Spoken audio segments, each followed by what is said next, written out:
Masukkan dalam kuali santan segar. Santan kat ni dia beku sikit. Sap, tuang je semua. Telur itik masak lemak cili api, resepi mak mentua KL. Biasanya telur itik ni, orang mesti nak guna daun kunyit. Cili api sama kunyit hidup, kita dah blend halus-halus, masukkan. Ni podai melahar ni. Masak lemak dia kalau tak podai melahar memang tak sah lah. Tu pakai ikan bilis yang ditumbuk halus. Jangan sampai dia pecah minyak you all. Dan santan haruslah dimasak sampai betul-betul masak. KL akan letak garam awal-awal. Sedikit.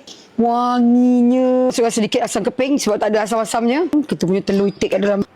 Pecahkan tu jangan sampai dia punya kuning tu pecah tau. Hati-hati. Ni telur fresh ni Mazu. Ni telur itik omega kau ni. Tengok dah pecah dah telur kuning ni. Jangan sampai telur kuning ni pecah. Hampir nak meruap. Tuangkan telur ni Besar. Tuang je semua. Pastikan kuah ni dah tutup api tau.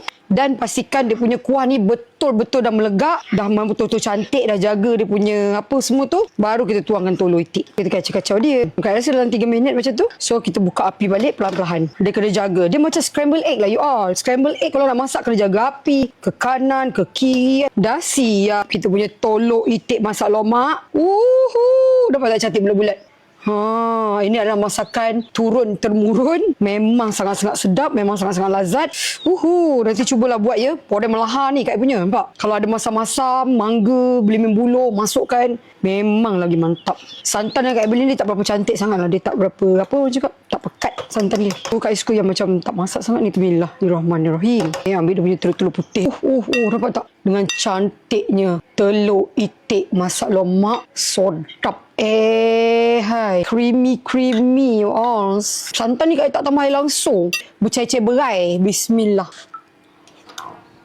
Cair-cair dia. Creamy dia. Siapa yang suka makan creamy memang kena buat cara ni. Siapa nak masak sampai masak, tunggu lama sikit. Selamat mencuba telur itik masak lemak cili api. Bismillah. Podai melahar. Tengok kuah dia. Kuah dia cantik sebenarnya warna dia. Tapi dalam video nampak macam kurang kuning. Tapi dekat dalam mata kita dia dah kuning tau. Kena setting balik lah kita punya kamera ni